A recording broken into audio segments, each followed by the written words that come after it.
Good morning everyone. तबीयत ठीक नहीं रहने की वजह से मैं आप लोगों को क्लास देने में सक्षम नहीं हो पा रही थी। आज से आप लोगों को अल्टरनेट डेज पे क्लास मिलती रहेगी। डियर स्टूडेंट्स, आज हम लोग करंट अफेयर्स से संबंधित एग्जाम के पॉइंट ऑफ व्यू से काफ़ी महत्वपूर्ण क्वेश्चंस का प्रैक्टिस करेंगे, साथ ही समझने की कोशिश भी करेंगे। आइए प्रैक्टिस करते हैं। Question number first, international big cat alliance के संबंध में निम्नलिखित में से कौन सा ऑब्लिक से कथन सत्य है ऑब्लिक है? स्टेटमेंट ए, इसे 9 अप्रैल 2023 को लॉन्च किया गया। स्टेटमेंट बी, यह विश्व के 6 प्रमुख बिग कैट्स के संरक्षण एवं विकास से संबंधित है। स्टेटमेंट सी, इसके तहत बाघ, चीता, ऊदबिलाव, तेंदुआ, शेर और प्यूमा का संरक्षण एवं सुरक्षा पर ध्यान केंद्रित किया जाएगा।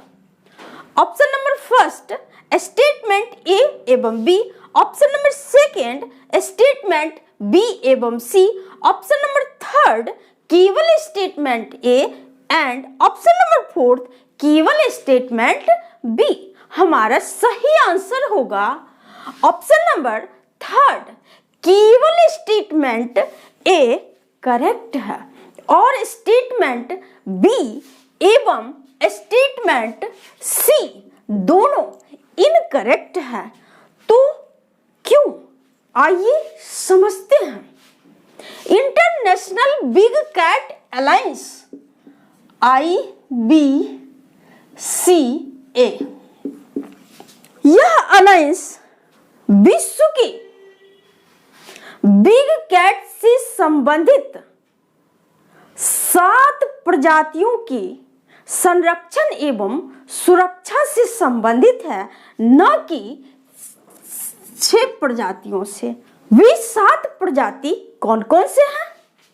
तो इसके अंतर्गत बाघ, चीता, तेंदुआ, शेर, प्यूमा और हिम तेंदुआ तथा जगुआर के संरक्षण एवं सुरक्षा पर ध्यान केंद्रित किया जाएगा, न कि ऊदबिलाव। आपको ध्यान में रखना है। आइए समझते हैं अब इसके सदस्य देश यानी इस अलायंस में कौन कौन से देश शामिल हैं। तो इंटरनेशनल बिग कैट अलायंस के तहत वैसे देश शामिल होंगे जो देश इन बिग कैट्स को शरण देते हैं यानी सुरक्षा प्रदान करते हैं, वही देश इंटरनेशनल बिग कैट अलायंस के सदस्य होंगे। आपको ध्यान में रखना है। ओके, चलते हैं नेक्स्ट क्वेश्चन की ओर।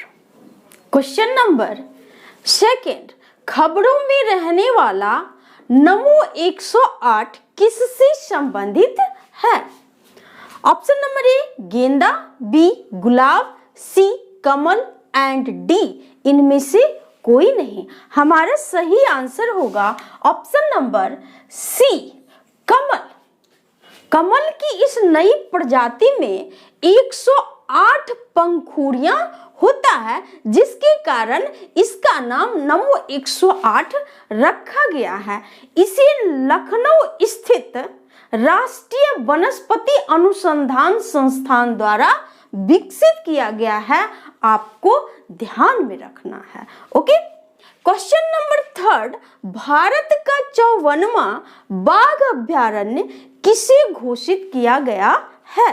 ऑप्शन नंबर ए संजय धुवरी बाघ अभ्यारण्य, बी वीरांगना दुर्गावती बाघ अभ्यारण्य, सी बांधवगढ़ बाघ अभ्यारण्य एवं डी इनमें से कोई नहीं। हमारा सही आंसर होगा ऑप्शन नंबर बी वीरांगना दुर्गावती बाघ अभयारण्य को देश का 54वां बाघ अभयारण्य घोषित किया गया। यह बाघ अभयारण्य कहाँ है? तो यह मध्य प्रदेश में है। ये तीनों बाघ अभयारण्य जो है मध्य प्रदेश में ही स्थित है। मध्य प्रदेश में बाघ अभयारण्य की कुल संख्या की अगर बात की जाए तो वह 7 है। आपको ध्यान में रखना है, मध्य प्रदेश एमपीपीसीएस के एग्जाम्स में इस क्वेश्चंस को पूछा जा सकता है। इस तरह के क्वेश्चन को पूछे जाने की प्रबल संभावना है। प्रोजेक्ट टाइगर की शुरुआत कब की गई? तो आपको ध्यान रखना है 1 अप्रैल 1973 को प्रोजेक्ट टाइगर की शुरुआत की गई, जो कि बाघों के संरक्षण से संबंधित है। ओके, हाल ही में पर्यावरण, वन एवं जलवायु परिवर्तन मंत्रालय के द्वारा बाघ आकलन रिपोर्ट 2022 जारी किया गया, जिसमें सबसे अधिक बाघों की संख्या मध्य प्रदेश में ही बताया गया है, जो कि कितना है? तो 785। उसके बाद कर्नाटक का स्थान आता है, आपको ध्यान में रखना है। Okay, next question number 4।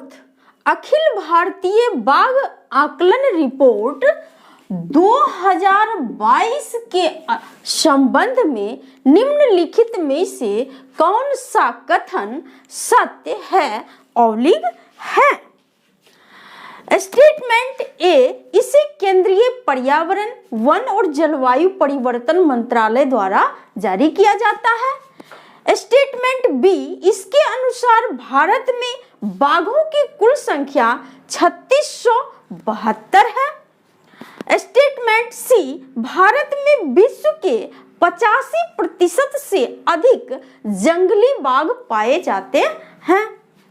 Statement D, report के अनुसार भारत में बाघों की संख्या में कमी आई है।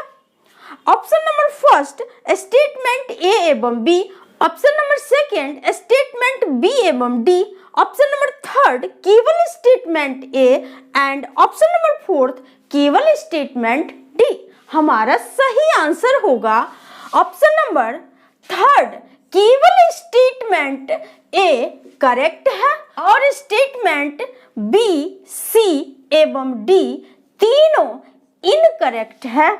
तो क्यों, आइए समझते हैं। बाघ आकलन रिपोर्ट 2022 के अनुसार भारत में बाघों की संख्या 3682 पाई गई है, न कि 3672। ओके, भारत में विश्व के 75% से अधिक जंगली बाघ पाए जाते हैं, न कि 85%। ओके, इस रिपोर्ट के अनुसार भारत में बाघों की संख्या में बढ़ोतरी हुई है, न कि कमी आई है। आपको ध्यान में रखना है। बाघ आकलन रिपोर्ट 2018 के अनुसार जहां भारत में 2018 में बाघों की संख्या 2967 बताई गई थी, वहीं 2022 में बाघों की संख्या 3682 हो गई। यहाँ इससे स्पष्ट होता है कि बाघों की संख्या में वृद्धि हुई है, न कि कमी आई है। आपको ध्यान में रखना है। अगर राज्य की बात की जाए तो सबसे अधिक बाघों की संख्या मध्य प्रदेश में बताई गई है। वो कितना? तो 785। उसके बाद कर्नाटक में, देन उत्तराखंड में पाई गई है। अगर अभयारण्य की बात की जाए तो सर्वाधिक बाघ जिम कॉर्बेट अभयारण्य में पाया गया है, जो कि कहाँ है? उत्तराखंड में। आपको ध्यान में रखना है कितना? तो 260 बाघ यहाँ पाए गए हैं। ओके, अभी अभी मैं बताई थी कि प्रोजेक्ट टाइगर जो कि बाघों के संरक्षण एवं विकास से संबंधित है, कब शुरुआत की गई? तो 1 अप्रैल 1973 को। आपको निश्चित रूप से इन सारे पॉइंट्स को ध्यान में रखना है ताकि आगामी एग्जाम्स में आपको कहीं कोई परेशानी ना हो। Okay, next question number 5, Nilgiri tahr परियोजना किस राज्य से संबंधित है?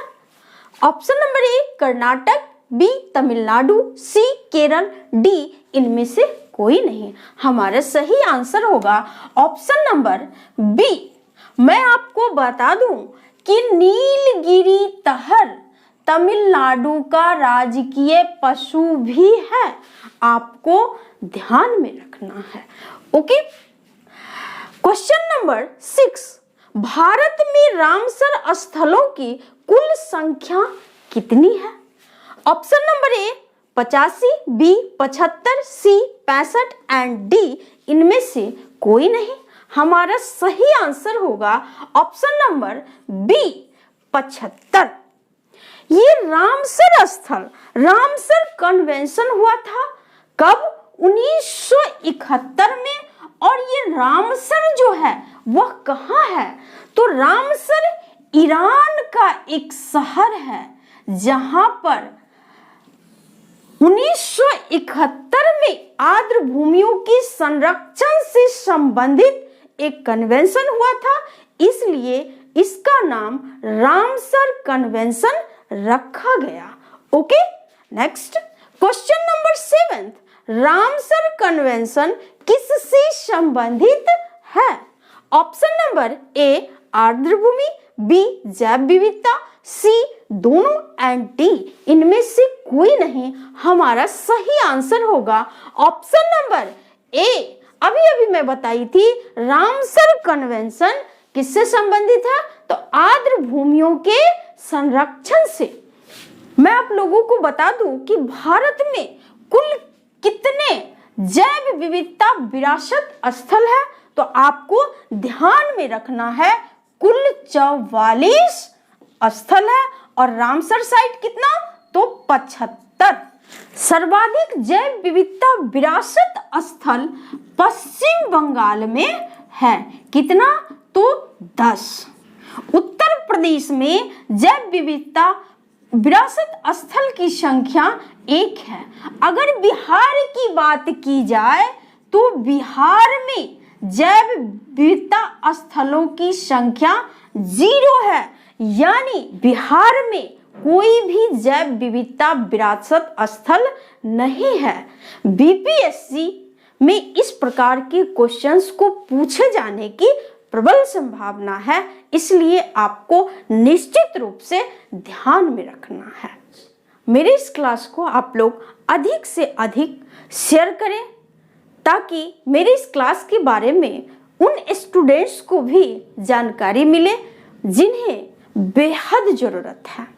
नेक्स्ट क्लास में हम लोग ब्रिटिश भारत में अंग्रेजों द्वारा भू राजस्व से संबंधित एक तीसरी व्यवस्था महलवारी व्यवस्था की चर्चा करेंगे, साथ ही उससे संबंधित क्वेश्चंस का प्रैक्टिस भी करेंगे। आज के लिए इतना ही। थैंक यू, धन्यवाद।